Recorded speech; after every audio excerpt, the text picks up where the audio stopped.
If you're working on opening your hip joints for the yoga practice, remember to proceed with caution and care into the body.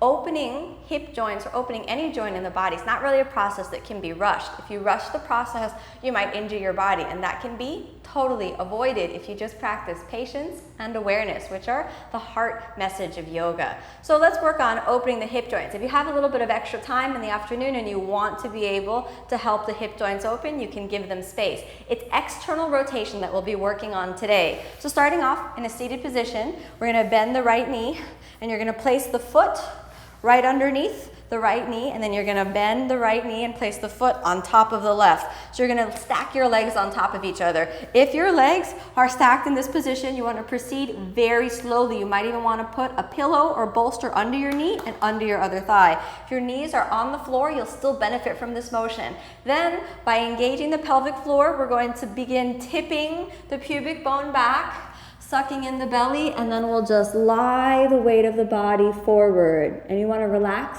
Don't engage anything else except the pelvic floor. And if you're comfortable, you can stay for a long time, or you can place the top of the head on the ground.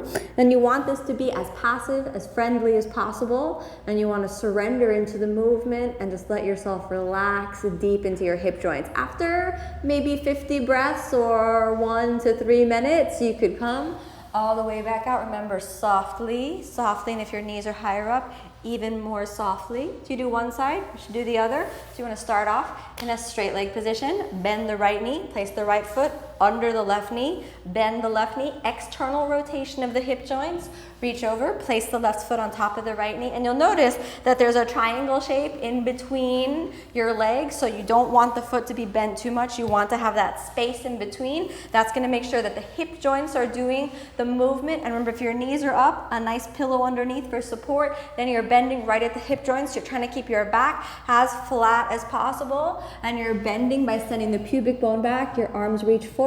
You can either rest your chin on your hands, or you can let the head drop all the way down.